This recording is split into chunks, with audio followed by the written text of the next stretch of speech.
19h30 à Agboville, dans la région de Lagné-Bitiassa. Bienvenue sur la chaîne toujours proche des populations.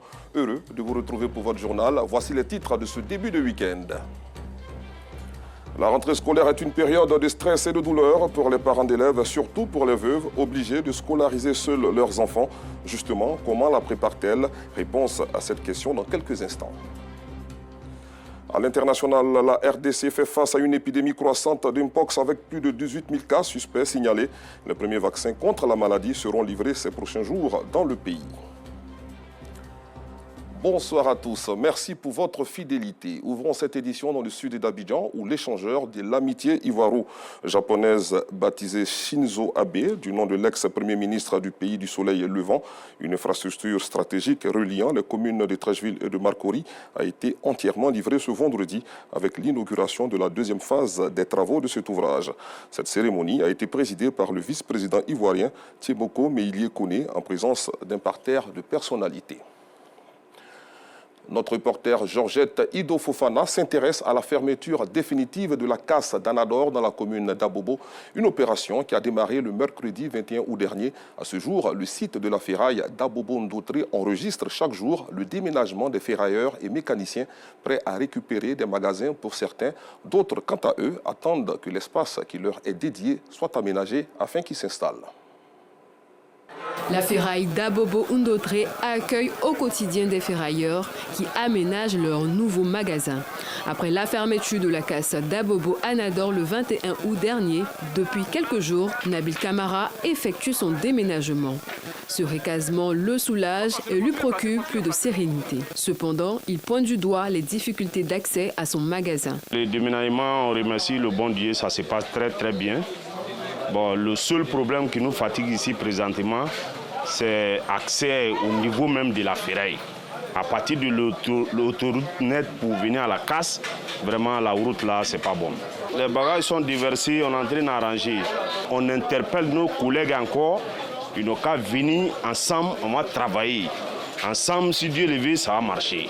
Ici, à l'espace Mandelogor, sur le site de la casse d'Abobo-Ndoutré, ce sont 2003 magasins sortis de terre, à ce jour sur une superficie de 15 hectares, destinés en majorité aux ferrailleurs et aux mécaniciens de la commune d'Adjamé. Dans certaines allées, quelques magasins sont encore fermés.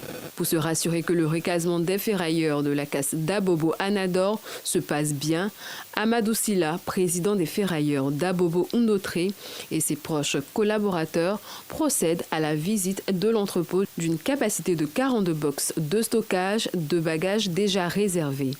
Après quoi, ils font un état journalier des lieux. Tous ceux qui viennent avec les bagages d'Ndoutré, actuellement, ce sont ceux qui ont leur magasin ici qui étaient fermés. Et les propriétaires sont à Djamé, à Anador. Il y avait pression à Anador. Le ministre, alors, Lando Blé, il a dit comme ça qu'on n'a qu'à laisser construire ça comme on va faire ça l'interpôt pour les artisans qui vont venir mettre bagages là-dedans en attendant qu'on trouve solution à leurs problèmes. À côté de l'espace à Mandelogor, un espace de plus de 4 hectares est réservé pour l'installation des artisans d'Anador. Plus de la moitié du site déjà remblayé. Des camions remorques contenant le matériel des ferrailleurs sont stationnés. D'autres matériels sont déchargés en attendant les derniers travaux d'aménagement de l'espace. Brahima Ouattara, représentant de la Chambre des métiers en charge des travaux techniques sur le terrain, nous donne une idée de la livraison définitive de l'espace destiné aux artisans d'Anador. Les ferrailles qui viennent pour le moment, ils viennent directement sur le site où il y a les box. Donc, afin qu'on puisse aider à établir les 4 hectares pour qu'ils puissent commencer. Parce qu'il y a les porteurs qui sont parmi eux qui ne peuvent pas contenir dans les box. Vous voyez les véhicules qui sont là, derrière moi. Ça, c'est les garagistes qui étaient au garage UTD, voilà, sur la voie d'Adjamé, qui sont tous décrépits au même moment qu'on était en train de faire décrépir les ferrailleurs.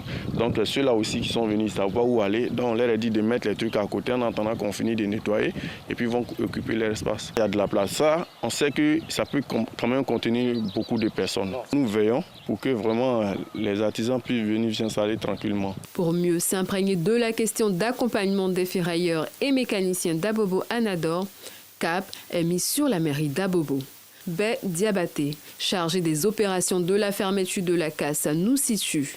nous sommes dans le cadre d'un déménagement et non d'un déguerpissement. Nous avons négocié avec les ferrailleurs pendant plusieurs années. Bon, malheureusement, on s'est trouvé obligé d'utiliser la force pour les emmener à quitter Anador pour aller sur le site qui leur a été dédié. Nous avons dit que nous allons les accompagner. Ils viennent de nous saisir. Et ils nous ont dit qu'il y a quelques endroits où vraiment il y a la boue, il y a quelques endroits où la route n'est pas du tout praticable. Nos engins sont en train de partir à Ndotri pour reprofiler toutes les voies qui sont possibles d'être reprofilées. J'avoue que je suis très heureux de constater que des ferrailleurs et des mécaniciens ont commencé à obéir à la décision de la mairie. Je tenais ici à les saluer, à les remercier, à les encourager. Il faut qu'ils continuent. Et en même temps, dire à ceux qui ont décidé de rester sur place en Ador que notre opération n'est pas terminée. C'est le moment de rejoindre les autres.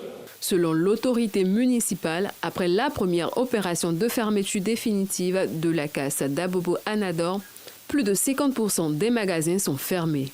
Elles annoncent une autre opération qui marquera la fermeture définitive des magasins restants. Un élément commenté plus tôt par Bienvenue Kwaou. Une question pour continuer. Comment les veuves préparent-elles la rentrée scolaire? Période de stress pour les parents d'élèves. La rentrée scolaire demeure un moment douloureux pour les veuves qui sont obligées de scolariser seules leurs enfants. Prévu pour le 9 septembre prochain, des orphelins n'iront pas à l'école cette année, faute de moyens financiers. Les détails avec Georgette Ido Fofana qui a rencontré des familles dans la commune d'Abobo.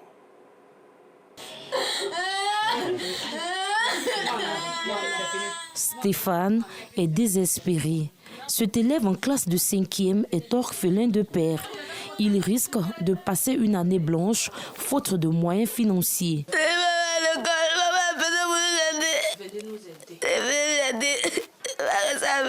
Le décès du père de famille a bouleversé les choses dans cette maison où vivent 4 enfants et leur mère.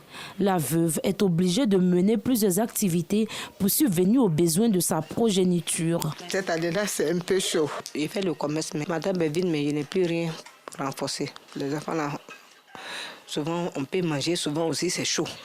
Donc, souvent aussi, il fait baka. C'est un peu compliqué. Souvent, c'est ma grande soeur qui m'aide. Bon, cette année-là, elle dit ça ne va pas. On savait que je n'ai pas joué de repos même. Je veux que l'État de Côte d'Ivoire puisse m'aider. Mais mes enfants à l'école puissent pouvoir m'aider pour renforcer mon commerce. Pour l'accompagner et la soutenir, Ange bénéficie du soutien de sa sœur. Je la vois comme ça, franchement. Avec les enfants là, c'est pas facile. Les enfants sont obligés de souvent, ils quittent à l'école, ils vont mettre aubergine sur leur tête pour vendre.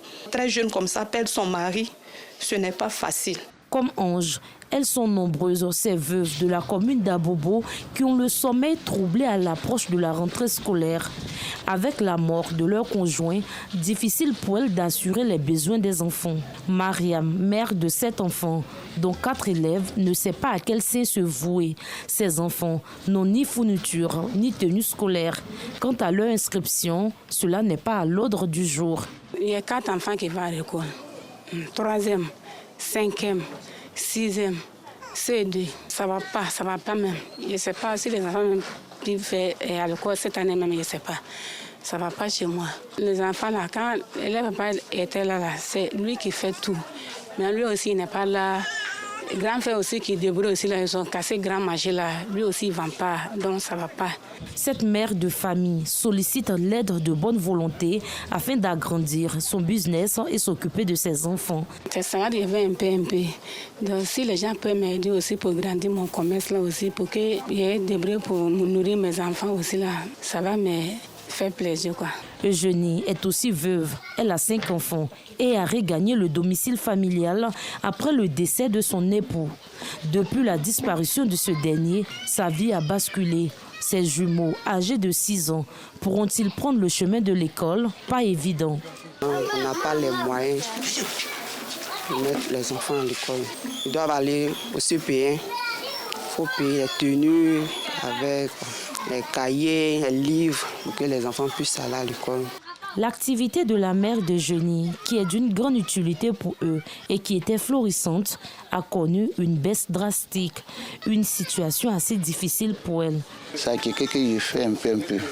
Moi-même, là, à quelqu'un que je fais là, je ne peux plus marcher comme avant. Ma fille aussi est venue, elle m'aidait à faire à quelqu'un. Mais quand il n'y a pas l'argent là, on ne sait pas comment on va faire pour payer la maison, pour payer l'eau, pour faire courant. Donc la femme vient, il dit on n'a pas sorti dans sa maison. Nous avons envoyé convocation. Donc vraiment, il n'a qu'à nous aider avec ma fille pour que les enfants puissent aller à l'école. Prévu le 9 septembre, la rentrée des classes est une période de stress pour les parents d'élèves, mais surtout pour les femmes sans soutien. Céline vit la même situation. Elle a perdu son mari pendant qu'elle était enceinte de 8 mois. Aujourd'hui, la rentrée représente un fardeau pour elle. Ils ne vont pas partir à l'école. Ben, je n'ai rien.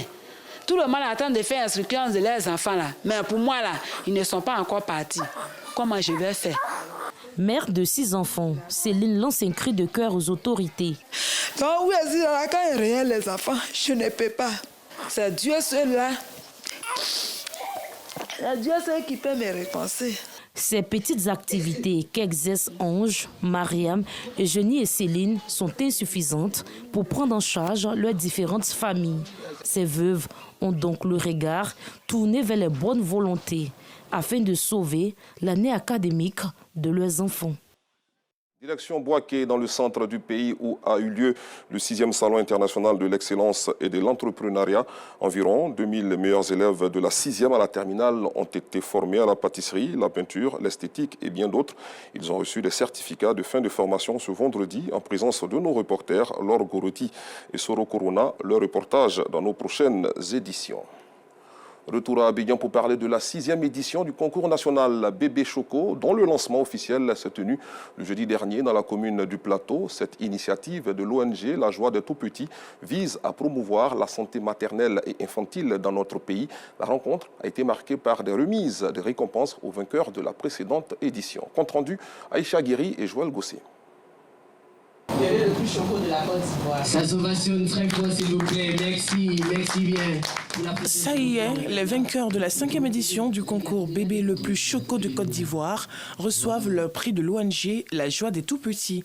Ce concours vise à promouvoir la santé maternelle et infantile en Côte d'Ivoire. Merci à l'ONG pour cette belle initiative et qui encourage les mamans à prendre soin des bébés depuis la grossesse jusqu'à l'accouchement et après l'accouchement, respecter les différents rendez-vous de vaccination pour la santé du bébé. Cette rencontre a été également le cadre du lancement officiel de la 6e édition. Ne dit-on pas que l'avenir de ce pays repose sur la jeunesse? Cette même jeunesse qui prend ses premiers pas dès le bas âge. Une raison de plus pour l'ONG La Joie des Tout-Petits d'organiser ce concours du bébé le plus choco de Côte d'Ivoire. Notre objectif est qu'aucune femme ne meure en donnant la vie. Nous demandons juste d'avoir un coup de main des 2 ministères pour pouvoir atteindre nos objectifs. Le parrain de la cérémonie et le représentant du directeur de cabinet du ministère de la Santé, de l'Hygiène publique et de la couverture maladie universelle n'ont pas manqué d'encourager l'initiative. Là où on parle du bien-être de l'enfant, là où on parle du bien-être de la mère, et nous, en tant que médias d'État, nous associons tout de suite notre image à cette cérémonie. Et donc, nous allons profiter justement pour saluer les initiateurs et saluer le ministère de la Santé et de l'Hygiène publique et de la couverture maladie universelle. Saluer également le ministère de la Femme, de la Famille et de l'Enfant, voilà, qui apporte aussi leur soutien cette année à cette édition 2024 du concours du bébé le plus choco. Que toutes les mamans, que tous les papas s'inspirent de votre exemple pour créer cette complicité familiale et prendre soin de leurs enfants. C'est suivre rigoureusement les consignes telles que dictées par le ministère de la Santé. Ce concours est destiné aux enfants de 3 à 24 mois. Le thème retenu cette année, pour ma santé et pour mieux prendre soin de ma famille, j'assainis mon environnement. Un mot de religion dans cette édition. L'église évangélique La Cité de Gloire a organisé sa 7e convention annuelle, une célébration qui a coïncidé avec le 7e anniversaire de son existence. Durant 3 jours, les fidèles chrétiens de cette communauté ont communié dans la ferveur et l'allégresse autour du thème « C'est l'œuvre de Dieu, de ton Père qui t'aidera ». Reportage Frédéric Gorebi, Constant Kokora et Clément Boko. C'est par des chants et danses à la gloire du Seigneur Jésus-Christ que la 7e convention annuelle de l'Église de la Cité de Grâce a fermé ses portes. Une commémoration qui coïncide également avec la célébration du 7e anniversaire de cette communauté évangélique. Dans la vie, quand vous avancez, vous devez marquer parfois des pauses pour rendre gloire à Dieu. Dieu nous a aidés depuis la première année jusqu'à la 7e année. Nous ne pouvions pas passer ce moment sous silence. Il fallait que nous puissions marquer une pause pour rendre gloire à Dieu. Durant 3 jours, les chrétiens ont été enseignés sur les sources de la bénédiction. Des enseignements que les fidèles considèrent comme une lampe sur le sentier et une lumière à leurs pieds. Nous avons été enseignés, nous avons été enrichis par le thème « Les 3 sources de bénédiction » par notre doyen, le pépé Yaé Jean-Robert. Nous disons que cette semaine a été fructueuse pour nous. Le Saint-Esprit s'est déployé puissamment. On comprend qu'après ce thème, beaucoup de choses vont changer et nos vies spirituelles, nos bénédictions qui étaient bloquées seront relâchées. Venu de Douala au Cameroun, l'orateur principal de ce culte spécial, le prophète Ayouk Raymond Ayouk, a axé sa prédication sur la préservation divine. Il y a les gens qui partent chez les marabouts, il y a les gens qui partent ailleurs pour chercher comment se protéger. On a cette assurance qu'on sait un Dieu qui peut nous protéger. C'est la raison que je dis à tous les chrétiens, si tu mets ton confiance à Dieu, Dieu a la capacité de te protéger. Placé sous le thème « C'est l'œuvre de Dieu de ton Père », qui t'aidera. Cette assemblée s'est achevée par des prières de bénédiction sur les fidèles et les autorités politiques et administratives ivoiriennes. Parlons culture à présent. 5 ans après leur sortie officielle, les classes d'âge Djéou et Dongba de la génération Blessoué de Cocody Village ont fait à nouveau parler d'elles. Des précisions avec Clément Boko. Le ministre Jean-Louis Billon est à Cocody Village pour communier avec la communauté Tchaman du dit village. Cela à l'invitation de ses poulains, à savoir les Blessoué Djéou et les Blessoué Dongba.